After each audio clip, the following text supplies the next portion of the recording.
Prime-time local news, serving the Lakeland and Midwest regions. Now, if you still haven't checked out the Lloyd X Fair, there's still tons of things to do and see down at the X grounds. Now, both inside and outside the X buildings are vendors set up with a variety of different things to buy, including bath bombs, fresh honey, apparel, and even some very unique items.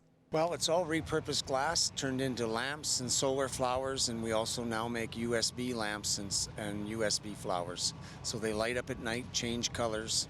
They'll go red, green, blue. Now, for Patrick, who currently sells his items in the Edmonton region, he couldn't have imagined the growth in popularity his lamps have received over the years. 9 years ago, I was in a small little town in northern Ontario, and a gentleman there was making something similar, and he showed me what he did.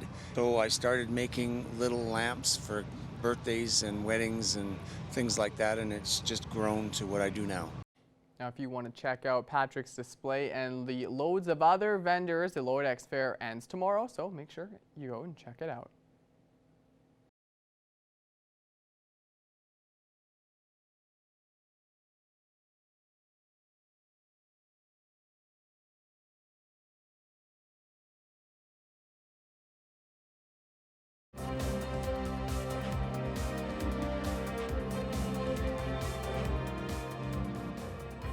The Lloyd X Fair Livestock Pen Show took place on Thursday morning. Local breeders from around the border city brought their animals to the Lloyd X. The pen show is different from most cattle shows in that the animals are to be in their most natural state possible, making it much more relaxed than the stockade roundup.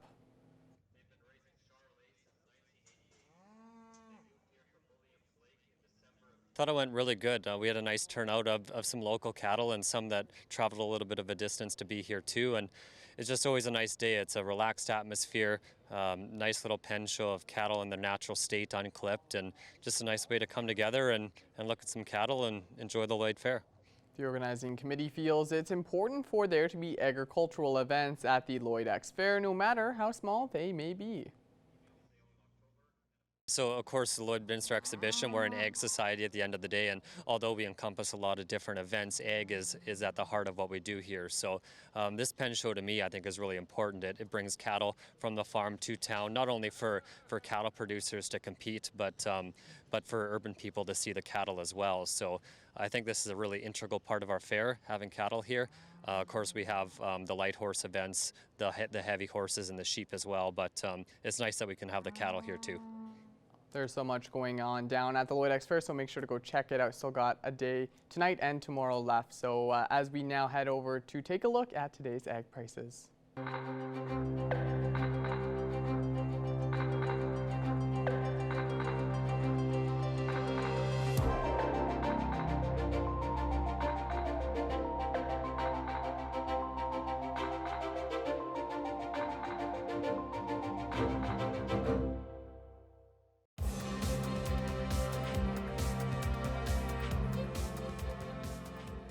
And as we move to sports now, a Canadian rugby star will be at the Murray McDonnell Rugby Park in Lashburn for a training session supporting athletes and coaches in our region.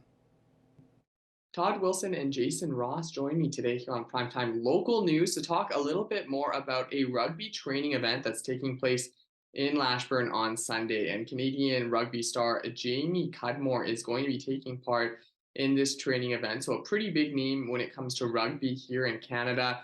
I'll give you guys an opportunity to kind of talk me through a little bit more about what this training event is going to entail. Yeah, Jamie's a big name on the Canadian rugby circuit for sure. He played in 4 World Cups for Team Canada. So it's a great learning opportunity for us as coaches and also for players that have never actually had direct training from somebody as high caliber as what he is. And this is going to be, it's kind of an all-day event. There's going to be a training session for coaches and then one for players as well. Correct. Yeah, so it looks like it should be a good event. Looks like we got quite a few people coming to the area, including some outlying towns. Cold Lake, there'll be some players and possibly a coach coming from Cold Lake as well as Meadow Lake. And then our local high school coaches within the city of Lloyd and players from all over as well. Yeah, this is sounds like a great event and very exciting to have Jamie come out here. How did that come to be to have someone of that caliber coming out to this training session? It's very unique, actually. He was in Saskatchewan last September, but as far as our region, Rivers West was just established here this spring. Sask Rugby decentralized the program, and we're now training out of 3 areas instead of trying to drag all the athletes to one central location to train. So it has benefited a lot more people as far as being able to play the sport without the extra cost of traveling just for practice. And talk a little bit about this event for who's able to come by. Is there any registration that's required or anything like that? Registration is on site only. No pre-registration required. It's basically a try rugby out for the day. So I think we're trying to keep it age 12 and up primarily, just because it'll be a little more advanced athletics than what the little kids in mini rugby are used to doing. So yeah, should be a good event. First one I've attended with a player coach of this caliber, that's for sure. So definitely interested in being there myself as well. Yeah, so just take me through the details. I know it's happening on Sunday in Lashburn, but go through kind of the times and the location as well.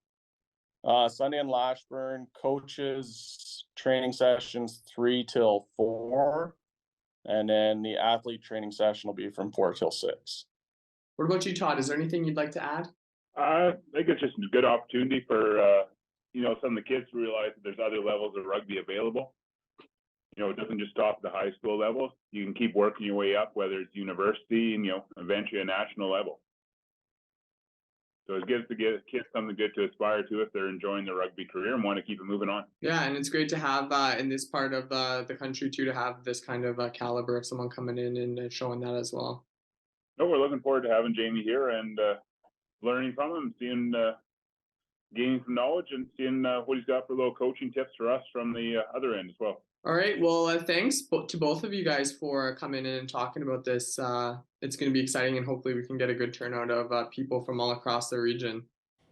And now it's time for us to check in once again with Shelby Clark for another look at weather.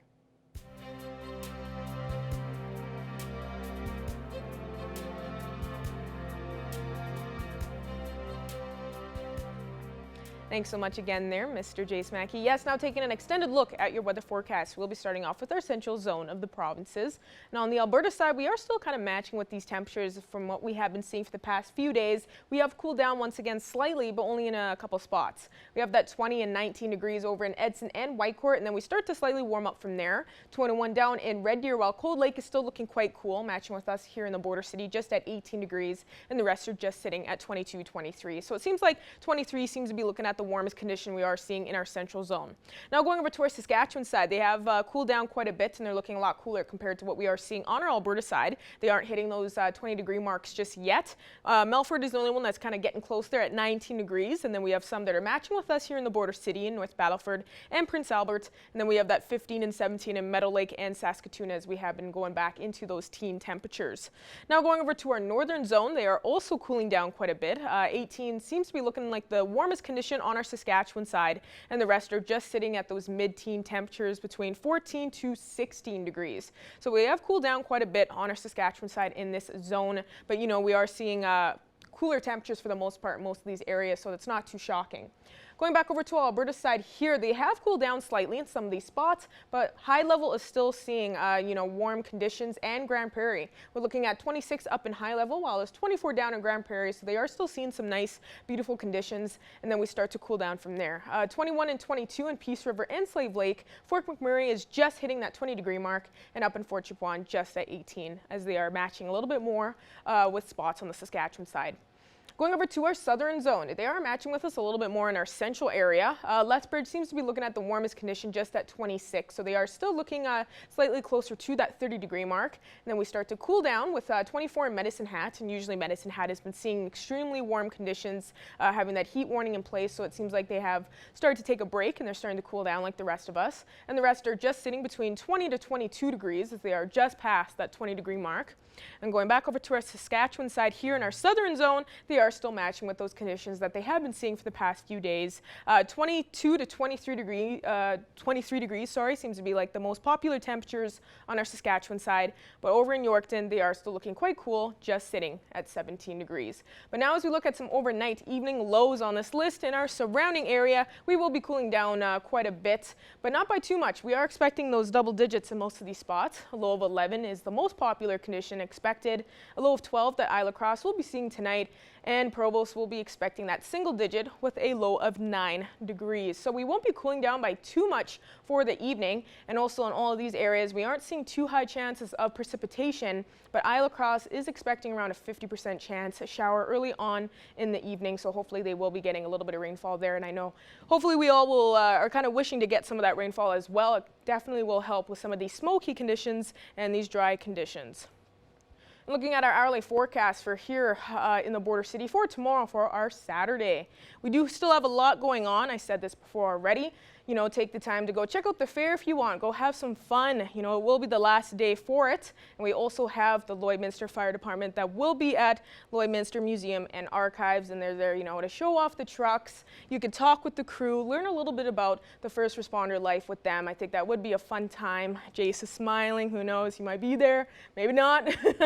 But I know a lot of people should go check it out because, you know, it's going to be great. They're offering a lot tomorrow. Lots of activities. So please make sure to take the time because tomorrow we will be looking at 24 for our daytime high right in the mid-afternoon, which isn't too bad. We are still seeing a warm day, and then we will start to cool down on Sunday just at 22, but hopefully we won't be seeing these smoky conditions too much longer. Hopefully it will start to ease up later on in the weekend, and then once we start next week, be prepared. We should hopefully see those thunderstorms on Tuesday, next Tuesday at 21, and hopefully we will be getting, you know, a lot of rainfall there, a lot of precipitation to help out, because then we will be starting to warm it back up to 25 and 27 even next Thursday and Friday.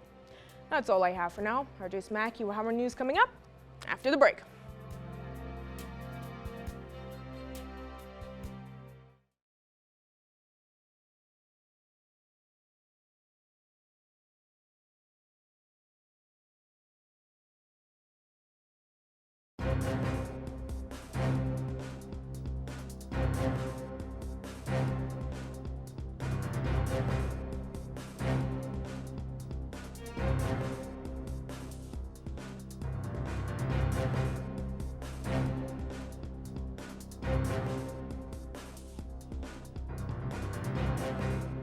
I'm joined here today by Christopher Lorenz. He is a director, and a bit of production is coming to Lloydminster.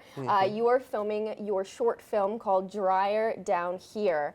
Tell me a little bit about it. I understand it's a coming-of-age horror movie, so tell me a little bit about the idea behind it and what people can expect. Yeah, for sure. So it's a short film. It's an idea that I had and started working on a few years ago. We got funded by the Canada Council for the Arts to go out and make the short. And as far as the story, it's a horror movie about a young kid who's growing up on a farm in rural Alberta / Saskatchewan. And he's got a desire for motocross. He wants a new motocross bike, but this childish desire for this motocross bike has to contend with this ominous presence of a creature that lives on his parents' farmyard. So, yeah. Sounds pretty interesting. Where did the inspiration come from? A lot from, I mean, I kind of like film that mixes the personal with genre or with horror in this case. So a lot of it comes from my experience. I mean, I grew up on a farm 10 kilometers south of Lloydminster. My dad's a farmer.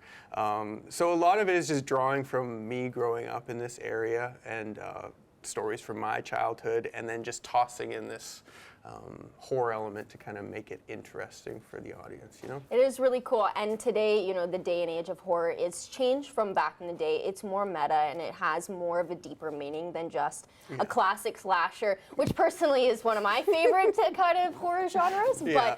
But, you know, the horror genre has definitely expanded into something that means a lot more. Like, I think Jordan Peele kind of opened that door a huge bit in like movies like Hereditary and stuff like that. So it's really cool how you can take kind of something playing on your life and then add that kind of horror element to give it a little bit more of suspense and excitement. Yeah, I often say like we're living in kind of a Get Out world, where it's like, I think he sort of changed a lot of things with that movie, and genre filmmaking really did become about the personal experience. And it's kind of an interesting way to get these stories that might have to do a lot with the creatives behind it to a wider audience, because that's what genre is. It's like a package to get people interested, you know? Yeah, it's not just one genre anymore. You can mix romance and horror, and you can mix comedy and horror, and comedy and romance. Like, it doesn't have to be stuck on one genre. You can go to many different subgenres, which is, it just expands the mind a little bit. So it's a short film. So how long do you predict that it's going to be? Well, the script is about 17 pages, so it'll be somewhere between the 15 to 20 minute mark. I mean, depending on how. I've got a hard time cutting things out once I get all the footage, but that'll be the goal, is to get it to about 17 minutes. And you're still in need of a few things. You're needed in a couple locations, some props, some crew members. How can people get involved in this film, and what are some of the specifics that you're looking for still? Yeah, so right now I'm in town for the next 10 days, and we're specifically looking for locations. So as I said, we're looking for farmyards, we're looking for cow pastures, we're looking for shops for this monster to live in. So if people have these sorts of things or these locations that they think would work for the film, they can get in contact with us. The best way is probably through our Facebook page, where you'll find our email and my contact information. But then beyond that, a big part of this grant that we got from the Canada Council is trying to involve the local community.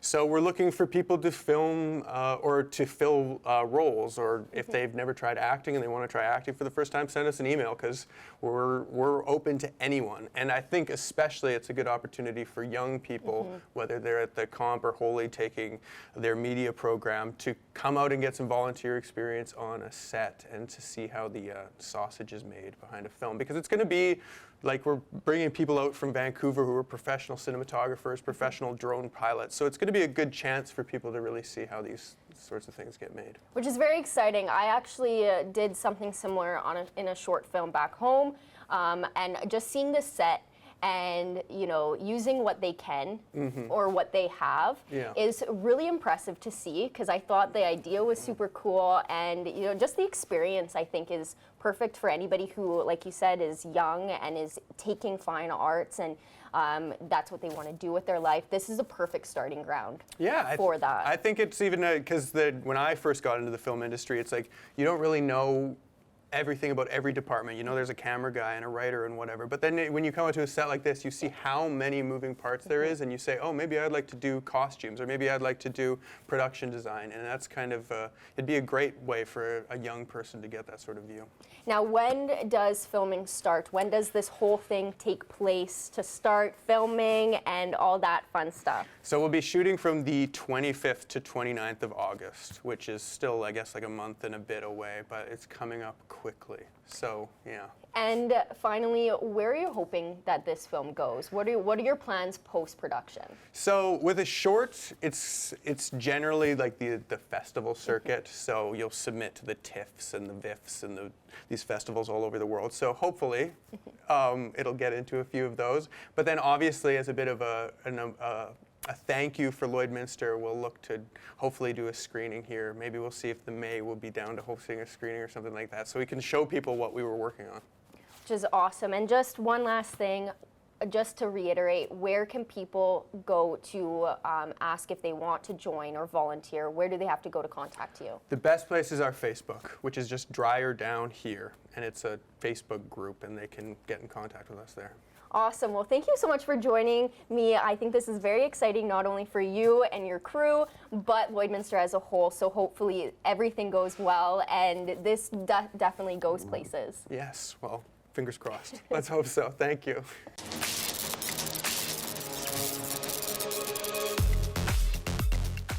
There's still lots of fun for your entire family to be found at the Lloyd X Fair. It's going to continue tomorrow, and they've got a lot of fun lined up for you and the family. You can check out the Midway when you go to the Lloyd X Fair. The petting zoo is very popular, and some of the special events that are taking place tomorrow at the fair, the Wild Pony Race and Calf Scramble tomorrow afternoon. They're going to have bingo as well in the Culligan Water Building and a huge fireworks show to wrap up the fair coming up tomorrow. And when you head out to the fair, that's also where you can see the North American Chuck Wagon Championships. So they're racing again tomorrow evening at 6:30, and then it's Championship Sunday coming up on Sunday. For all the details on the fair, LloydEX.com, and for all the details on the North American Chuck Wagon Championship, just check out their Facebook page, and we hope to see you at the fair and at the races.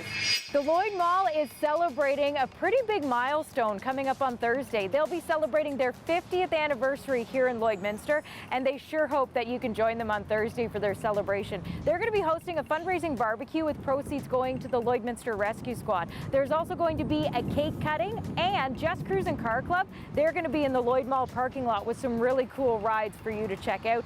Plus, there's a chance for you to win some great prizes as well. You're invited to join the Lloyd Mall coming up on Thursday as they celebrate their 50th anniversary. And coming up tomorrow, the Lloydminster Auto Club, they're hosting their specialty vehicle show. If you have a vehicle that you'd like to display in the show, registration starts at 9 a.m. If you're headed out to the show to see all the really cool vehicles, it's going to run until 4 o'clock tomorrow afternoon, and it's being held in Lions Park. That's right across from the Lloyd Mall. Well, whatever you choose to do this weekend, we hope you stay safe and stay healthy.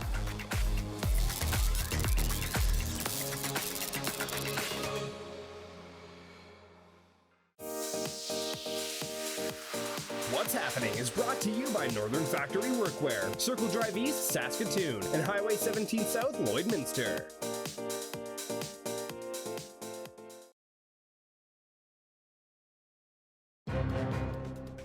Furniture set and design supplied by Furniture Gallery, downtown Lloydminster. Thank you everybody for joining us today for this week's lovely entertainment panel. And we are here in studio again. Makeshift studio. Yeah. It does its job. We still have a beautiful set, so no complaints here. No complaints here. Not. Yeah, and we have a few good topics, some that are locally happening here at May Cinema 6. But you know, the first one we have is something that's been online quite a lot that people have been chatting about, people are excited about, because you know, it's a remake after 2 remakes already, and we got the Wonka trailer, and looks very good. Timothée Chalamet, that looks interesting. Yes, definitely. I think we were all a little bit like, ooh, can he do it? Because, you know, all his roles like Dune and Call Me By Your Name, they're all been very dramatic or serious roles. Exactly. So, and he's fantastic at that kind of role. It works for him. So this is a chance to see him in a whole new different character, in a whole new different light. It's very fun. It's very colorful. It's very almost crazy a little bit, but this follows Willy Wonka before he became Wonka, and even in the trailer it says the story of how Willy became Wonka. So this is his prequel to, you know, getting his chocolate factory and starting up, and it definitely kind of plays off more on the Gene Wilder version, so Willy Wonka and the Chocolate Factory, opposed to Charlie and the Chocolate Factory, which starred Johnny Depp. But they do kind of share some elements. You know, they do have the scene where he's in the forest looking for the cacao beans that he uses. But then at the end we see that the Oompa Loompas are the exact ones from Gene Wilder's version. And this Oompa Loompa is being played by Hugh Grant, which I think is hilarious. Hilarious. It's so funny. Yeah. And I think that's a perfect choice too, because he's just great at those kind of characters and those kind of roles. We also have Keegan-Michael Key, so you know that there's going to be some comedic aspects to it. In the trailer, he's already looks like he eats too much, and he's just like huge. Can't go anywhere. And then people will recognize him as Mr. Bean, but Rowan Atkinson is playing a priest in this movie, so it'll be interesting to see him. I've only ever seen him really in Mr. Bean. Yeah, same here. I'm not used to him in a lot of other stuff. Exactly. So it's going to be weird kind of seeing him. Olivia Colman is also in it as well. well, and she's an icon and an Academy Award-winning actress. And it's also directed by Paul King, he's the creator of Paddington and Paddington 2. And I'm just very excited to see the rest of this movie. I am very excited. It's coming out December 15th, so that seems like it's a little far away, but like you say, time flies. Yep, time flies, and I think it's perfect timing with the holidays, you know, festive, and it seems like a colorful movie, very fun, great for the whole family, so I think it is perfect timing. And honestly, yeah, it'll show Timothée Chalamet's range. I think we'll be excited to see him in this role. For some people, they're kind of questioning it a bit, but nobody's happy with everything, and I think with this role, he may prove that he can be, you know, goofy and can do energetic roles like that. So I think it's going to be good, and hopefully maybe this will help you know, give some good ratings, and it'll keep up the good work for the Willy Wonka and the Chocolate Factory and Charlie and the Chocolate Factory. And the book that it's all based around as well. So I think it'll be very good, so make sure, we will be talking about this once again when it comes a little sooner, of course, as we get later on into closer to December, so it'll be a little bit, but we will be talking about this again soon. But now we are going to toss it over to us in the local May Cinema 6 as we talk a little bit about what's been happening so far. And now we are here once again at our local May Cinema 6 theater. Yeah, we're glad to be here. If you missed our first two panels there, we started doing this, throwing this in our panels where we can come here to our local theater and just kind of speak about what we'll be playing. It's coming up this week and into next week, so everybody can just kind of stay tuned and make sure to come check out these movies. Yes, and hopefully there's one that sparks your interest. I know there's different genres that are coming out, and there's a ton of movies being released this year. I think 2023 has been very good. Yeah, said that it's one of the best years for movies, which is very exciting. So I'm very excited that we're able to do this. Yes, me too. And we got a good one that's coming out today, actually, so for this week. So for everybody watching, you'll have time to be able to check it out over the weekend and everything, but we have Joyride. Yes. And this one looks hilarious. Yes, it definitely looks hilarious, and I think it's a very unique idea. So it follows a group of Asian American friends, and you know, they test their bond and their friendship by traveling to Asia to try to find one of the girl's birth parents or birth mother, at least. So it's a wild ride, and you know, it's not smooth sailing for them. They definitely have a lot of bumps along the road, and I think, you know, this is a very friendship type movie, so definitely something that you'd want to check out with a group of friends, maybe girlfriends or just a group, and a different take on a comedy, which I'm very excited about. I think it's going to be good, so make sure to check that out. And our second one that will be coming out soon, so unfortunately won't be coming out today, but just want to give a kind of warning that this is going to be coming out for everybody that are Mission Impossible fans out there. And not everybody is fans. Understandably so, but that's okay. For anybody that are fans out there, we have this movie, Mission Impossible Dead Reckoning Part 1, that will be coming out on Tuesday. So it contains wild stunts, which is on par for Tom Cruise. You know, he does a lot. The majority of his stunts are all done by himself, which is, yes, impressive. And it's a heart-racing action. So if you love action, you love explosions, I mean, go check it out. Seems like it's going to be a good movie. And even though it's Part 1, I don't know if there probably obviously will be a Part 2, which is still waiting to hear if this will be probably the end of the franchise. But so I think everybody should go check them out. That's all the time we have for this week's entertainment panel. So thank you everybody for joining us today. Ending off with another quick look at your 7-day forecast. Be prepared for it tomorrow. We are expecting a nicer day, 24 for a daytime high. Hopefully these hazy conditions will start to ease up a little bit, you know, so we can finally get some fresh air once again. Make sure to get out to the fair and enjoy that last day. Go check out the chuck wagons, and go check out also, like I was saying, the Lloydminster Museum and Archives for the Lloydminster Fire Department. It seems like they're going to have a blast. And then we will be seeing those 20 temperatures on Sunday heading into next week on Monday. We hopefully will be seeing that thunderstorm next Tuesday. We will get a little bit more precipitation and whatnot, but that's very much needed. And then after that, we will be seeing slightly warmer conditions with 25 next Thursday. So we will be hitting those mid-20s, getting closer to those 30s next Friday. Awesome. Thank you so much for that, Shelby. And thank you all for joining us this week on Primetime Local News. There's lots to do this weekend in and around Lloydminster, so make sure you get out and do that. And have a great weekend, and we'll see you back here again on Monday.